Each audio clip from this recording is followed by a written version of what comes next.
3년 5개월 만에 2,900선을 돌파한 코스피가 오후에도 고공행진을 이어가고 있습니다. 달러원 환율은 1,370원 선에서 등락하고 있습니다. 지난달 취업자가 24만 명 늘며 13개월 만에 가장 많이 증가했습니다. 청년 취업자 수가 줄어든 반면 고령층에선 크게 늘어 60세 이상 취업자 수가 처음으로 700만 명을 넘겼습니다.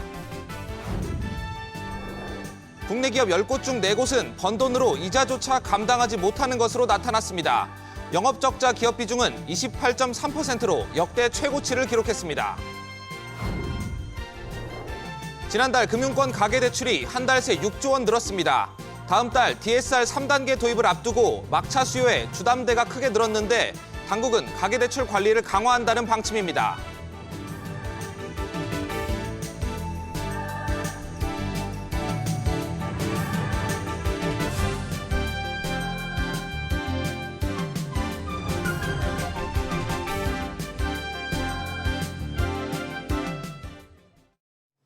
여러분 안녕하십니까? 코스피가 3년 5개월 만에 2,900선을 치고 올라갔습니다. 6거래일째 상승세인데 어디까지 이어질지 주목됩니다. 마감 앞둔 금융시장 상황 짚어보겠습니다. 송태희 기자. 예, 송태희입니다. 코스피 2,900선을 찍은 뒤 현재 어떻게 움직이고 있습니까? 네, 오후 3시 기준 코스피 지수는 1% 이상 오르면서 2,900선을 재돌파했습니다. 코스피는 오전 장중 2,904까지 치고 올라갔지만 단기 과열에 따른 경계 매물로 숨고르기 양상을 보였습니다. 하지만 막판에 재상승하고 있습니다. 코스닥도 2% 오르면 786선 내외에서 거래되고 있습니다. 그동안 코스피 상승세를 주도했던 외국인 매수세가 900억 원대로 약해졌지만 그 자리를 기관이 차지하고 있습니다. 기관이 2,500억 원가량 매수에 나서고 있습니다. 미중 무역 협상에서 반도체 수출 통제가 완화될 것이라는 기대감에 삼성전자가 1% 내외, SK 하이닉스가 4% 이상 강세를 보이고 있습니다. 현대차와 기아, 현대모비스가 각각 1%, 2%, 4% 이상 오르고 있습니다. 네, 주요 특징주도 한번 전해주시죠. 삼성생명이 상법 개정과 삼성그룹 지배구조 개편 가능성에 오늘도 5% 이상 상승하며 6거래일째 오르고 있습니다. 어제 급락했던 한전도 2% 이상 오르고 있습니다. 한우솔루션이 18%, 한솔케미컬이 11% 급등세입니다. 하나에어로스페이스, KB금융은 3%대 하락세를 보이고 있습니다. 아시아 증시도 오늘 대체적으로 강세입니다. 상해 저항, 니케이가 0.5% 안팎 오르고 있고 대만 가고는 0.7%, 홍콩 항생은 1% 안팎 오르고 있습니다. 달러원 환율은 어제 주간 종가보다 2원가량 오른 달러당 1,370원 내외에서 거래되고 있습니다. SBS 비즈 송태입니다. 새 정부 출범 이후 5거래일 연속 상승하며 허니문 랠리가 이어지고 있는 가운데 이재명 대통령이 한국거래소를 직접 방문했습니다. 어떤 내용이 오고 갔는지 대통령실 연결해 자세한 소식 알아보겠습니다. 우영준 기자. 네, 대통령실입니다. 네, 이재명 대통령 주요 발언부터 전해주시죠. 네, 이재명 대통령은 간담회에서 대한민국 주식시장은 너무 불공정하고 불투명하다며 시장 불공정성과 불투명성을 해소하고 최소한으로 완화하는 게 제일 중요한 과제라고 밝혔습니다. 그러면서 신종수법에 대응해 불공정 거래를 조속히 적발하도록 시스템을 개선하라고 지시했습니다. 특히 주가 조작 등 불공정 거래에 대한 원스트라이크 아웃제를 도입할 방침입니다. 또 인색한 배당 환경을 개선하기 위해 세제 개편이나 제도 개편도 준비하고 있다고 밝혔습니다. 이 대통령은 이소영 더불어민주당 의원이 35%를 넘는 경우만 배당 소득세를 깎아주는 법안을 직접 언급하며 조세 재정에도 크게 타격을 주지 않는 정도라면 내려서 많이 배당하는 것이 좋겠다며 가능한 방법들을 많이 찾아볼 생각이라고 강조했습니다. 네, 코리아 디스카운트와 관련해서 언급도 있었다고요? 네, 그렇습니다. 이 대통령은 다른 나라 사람들이 보면 저 시장을 어떻게 믿냐 생각할 정도가 아니냐며 코리아 디스카운트를 넘어 코리아 프리미엄까지는 못 가더라도 최소한 정상화할 수 있는 게 무엇일지 같이 이야기 나눠보겠다며 그동안 공약했던 상법 개정안 처리를 시사했습니다. 상법 개정안과 관련해선 더불어민주당은 지난주 1년의 유예기간을 삭제하고 감사위원 선임 시 최대 주주와 특수관계인의 의결권을 3%로 제한하는 이른바 3% 룰을 추가한 상법 개정안을 발의하며 더욱 적극적인 정책 의지를 나타내고 있는 상황입니다. SBS 비즈 우영준입니다. 지난달 취업자가 큰 폭으로 늘며 13개월 만에 가장 많이 증가했습니다. 하지만 청년층에선 여전히 취업자 수가 줄었고 노년층이 전체 증가세를 이끈 것으로 나타났습니다. 이에 따라 일하는 노인이 사상 처음으로 700만 명을 넘었습니다. 취재기자 연결합니다. 지웅배 기자, 전체 취업자가 얼마로 집계됐습니까? 네, 통계청이 발표한 고용 동향 자료에 따르면 지난달 취업자는 2,916만 명이었습니다. 직전해와 비교해 24만 5천 명 늘어난 수준인데요. 지난해 4월 이후 첫 20만 명대이면서 동시에 가장 큰 증가폭입니다. 다만 제조, 건설업 부진은 여전했는데요. 제조업 취업자는 6만 7천 명 줄면서 11개월째 감소세가 이어지고 있고요. 건설업 역시 10만 6천 명 감소하며 13개월째 마이너스 흐름입니다. 숙박음식업 취업자도 6만 7천 명 줄어들며 3년 반 만에 최대 감소폭을 기록했습니다.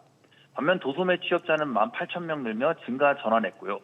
보건 및 사회복지 서비스업이 23만 3천 명, 전문 과학 및 기술 서비스업이 11만 7천 명씩 늘었습니다. 세대별로도 확연히 갈렸죠. 네, 고령층과 30대가 고용 회복세를 주도했는데요. 산업별로 보면 보건복지, 전문과학, 금융보험업에서 증가를 주도하였고 지위별로는 상용직, 임시직에서 연령별로는 60세 이상 30대에서 증가하였습니다. 60세 이상 취업자는 37만 명, 30대는 13만 2천 명씩 증가했습니다. 특히 60세 이상 취업자는 고령인구 증가 영향에 힘입어 처음으로 700만 명을 넘겼습니다. 반면 20대는 12만 4천 명 줄었고요. 이를 포함한 청년층 취업자도 15만 명 줄며 2년 7개월째 감소세 흐름을 이어갔습니다. 이런 가운데 취업자와 실업자를 합친 경제활동 인구는 3,001만 2천 명으로 1999년 관련 통계 작성 이래 첫 3천만 명대를 넘어서기도 했습니다. SBS 비즈 지웅배입니다. 지난해 국내 기업 10곳 중 4곳이 이자 비용조차 감당하지 못하는 한계 기업이라는 분석이 나왔습니다. 다만 기업의 수익성과 성장성은 소폭 나아진 모습을 보였는데요. 취재기자 연결하겠습니다. 신다미 기자. 네, 신다입니다. 한계 기업 얼마나 늘어난 겁니까? 네, 한국은행은 지난해 영업이익보다 이자 비용이 더 많은 이자 보상 비율 100% 미만 기업의 비율이 40.9%로 집계됐다고 밝혔습니다. 3년 연속으로 역대 최고치를 갈아치웠는데요. 이자 보상 비율이 0% 미만인 영업 적자 기업도 28.3%로 1년 전보다 1.3% 늘어났습니다. 반면 이자 보상 비율이 500%를 넘는 우량 기업은 전년보다 소폭 감소한 31.1%로 역대 최저치를 기록했는데요. 자기 자본으로만 경영하는 무차익 기업의 비중도 9.3%로 역대 최저치를 보였습니다. 한은은 제조업이나 대기업과 달리 중소기업, 특히 비제조 중소업체의 업황이 나빠지면서 무차익 기업 비중이 줄고 영업적자 기업 비중이 늘었다고 설명했습니다. 대기업을 중심으로 성장성과 수익성은 개선된 모습을 보였죠. 네, 외관 기업의 매출액 증가율은 4.2%로 증가 전환했고 매출액 영업이익률도 늘어났는데요. 업종별 매출액 영업이익률은 석유정제와 전기장비 등 업종에선 하락했지만 전자, 영상, 통신장비업에선 상당히 개선돼 제조업 상승을 이끌었고 비제조업도 전기가스가 흑자로 전환했습니다. 그러나 대기업의 성장성과 수익성은 모두 개선된 반면 중소기업의 매출액 영업이익률은 줄어들었는데요. 지난해 기업들의 평균 부채 비율과 차입금 의존도 모두 하락하며 안정성 면에서도 개선된 모습을 보였습니다. 제조업과 대기업을 중심으로 부채 비율이 늘어났지만 비제조업과 중소기업에선 줄어들며 전체 지수를 내렸습니다. SBS 비즈 신다입니다.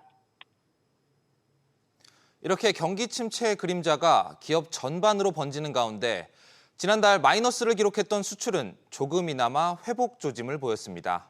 반도체, 자동차 등 주력 품목들이 수출을 견인하며 이달 초 증가세를 보인 건데요. 취재기자 연결하겠습니다. 정대한 기자, 6월 초 수출액 얼마나 늘었습니까? 네, 관세청에 따르면 이달 1일부터 10일 수출액은 155억 달러로 1년 전보다 5.4% 증가했습니다. 조업일수를 고려한 일평균 수출액도 28억 1천만 달러로 15.0% 늘었는데요.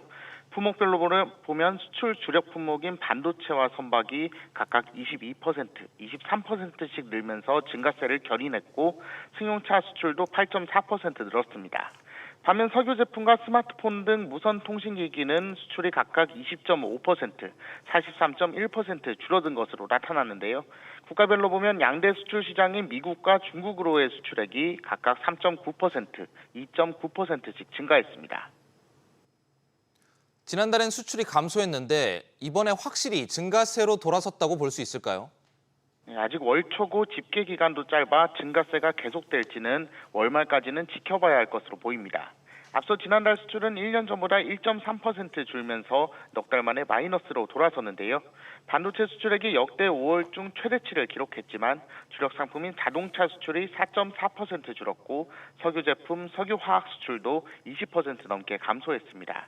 특히 대미 수출액이 8.1% 줄었고 대중 수출도 8.4% 감소하면서 미국 트럼프 행정부의 관세 정책 영향이 본격화하고 있다는 분석이 나왔는데요.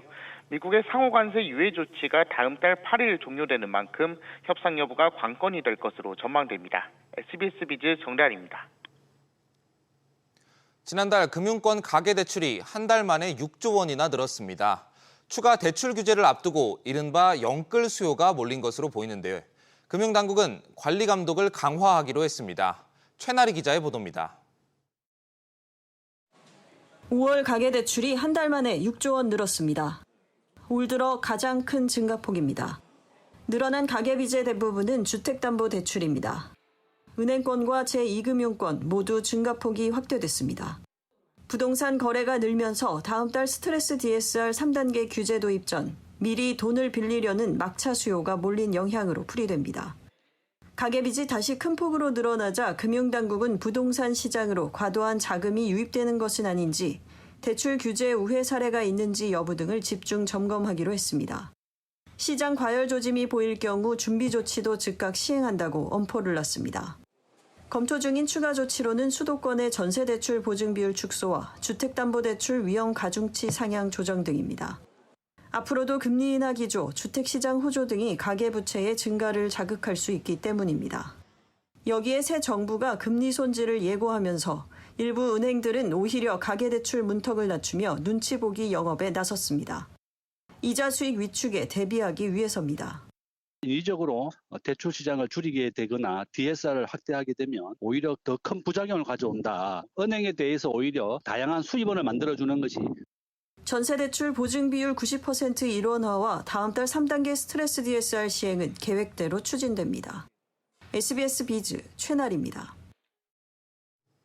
중국 온라인 쇼핑몰 테무가 소비자들을 현혹하는 이른바 낚시성 광고로 수억 원의 과징금을 물게 됐습니다. 자세한 내용 취재기자 연결해 알아보겠습니다. 신채영 기자. 네, 신채원입니다. 네, 구체적으로 어떤 대목이 문제가 됐습니까? 네, 삼성 갤럭시 폰과 닌텐도 게임기 등 인기 전자제품을 999원에 준다는 터무니없는 과장 광고를 하다 적발됐습니다. 공정거래위원회에 따르면 테무는 유튜브를 통해 이들 제품을 999원에 판매한다고 광고했지만 실제로는 선착순 단 한 명에게만 이 가격에 판매한 것으로 나타났습니다. 또 테무는 앱을 처음 설치하는 신규 고객에게 할인 쿠폰을 제공하는 이벤트를 진행하면서 시간 제한이 있는 것처럼 설치를 부추겼지만 실제로는 시간 제한 없이 같은 혜택을 제공했습니다. 소비자들이 혹할 만한 내용만 강조하고 자세한 조건은 잘 안 보이게 표시하기도 했다고요? 네, 고객이 지인들에게 테무 앱을 설치하도록 하면 상품이나 현금처럼 쓸 수 있는 크레딧 등을 제공하는 이벤트를 진행하면서 보상 조건을 알기 어렵게 표시했습니다.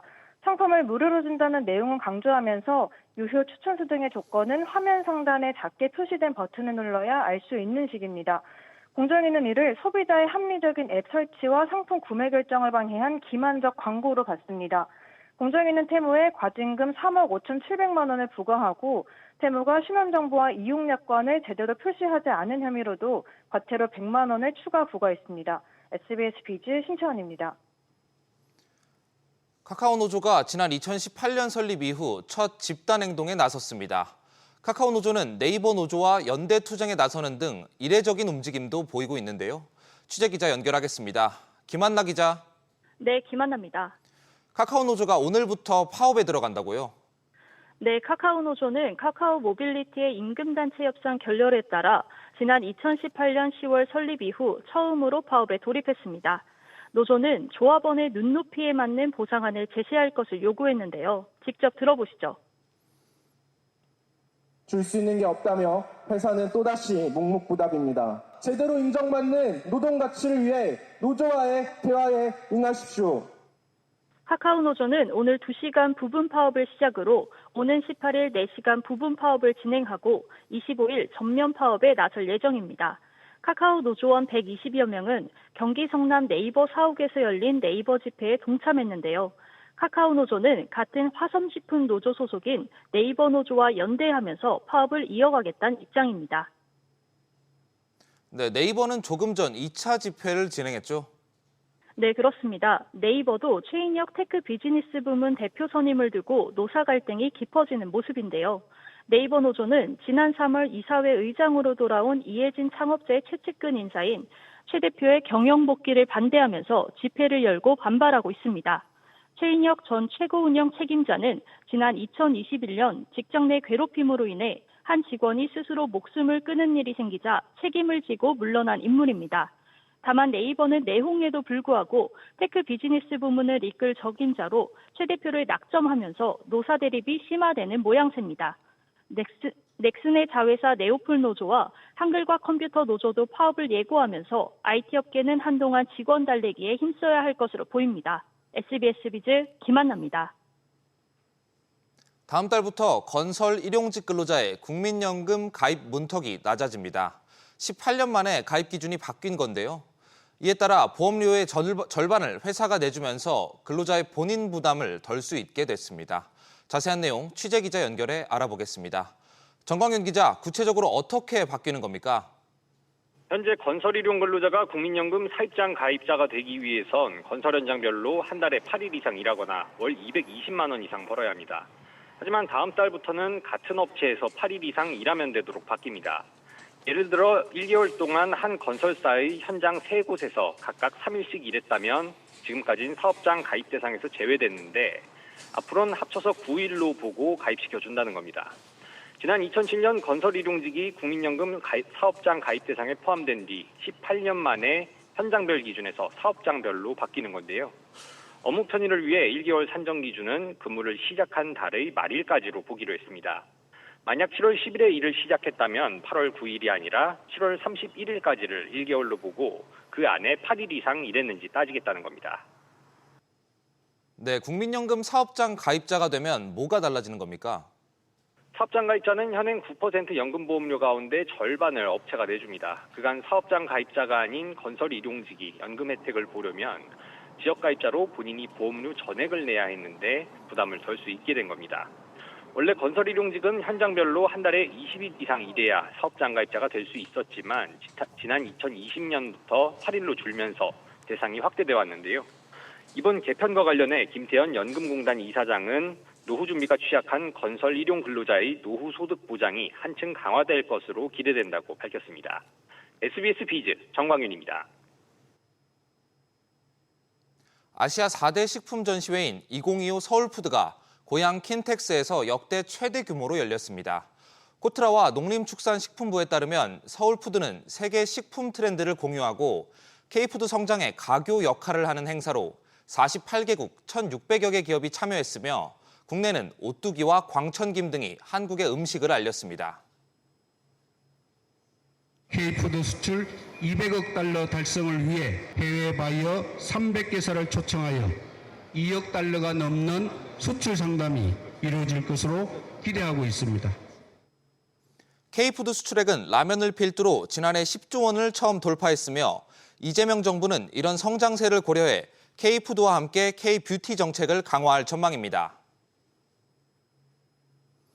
공정거래위원회가 호텔 리조트 기업 대명소노그룹의 티웨이 항공 인수합병을 승인했습니다. 이에 따라 대명소노그룹은 오는 24일 열리는 티웨이 항공 임시주주총회에서 서준혁 대명소노그룹 회장을 포함한 새 이사회를 구성할 계획입니다.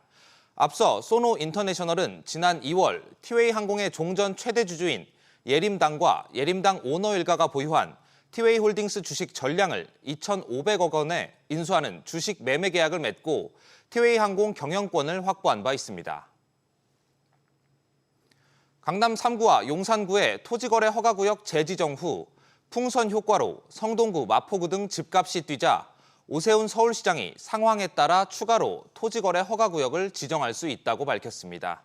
오세훈 시장은 오늘 서울시의회 정례회 시정질문에서 성동구 집값이 조금 빠른 속도로 오르고 있어 상황을 예의주시하고 있다며 이같이 밝혔습니다. 또한 오세훈 시장은 외국인의 국내 부동산 매입 증가에 대해 외국인 대상 토허제 적용 등 방안이 있을 수 있다고 언급했습니다.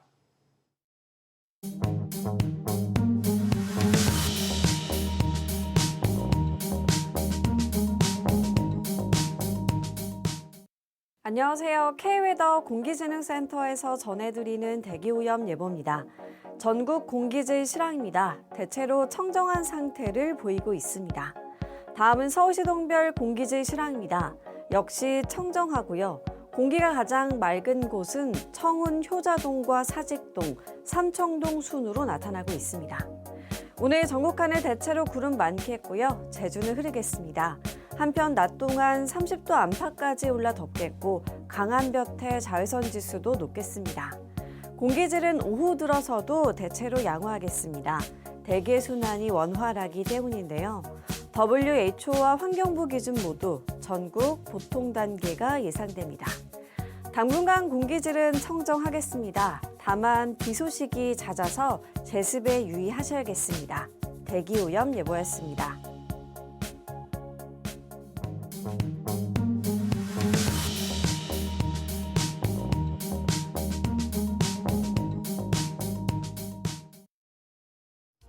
뉴스 마치겠습니다. 시청해주셔서 고맙습니다.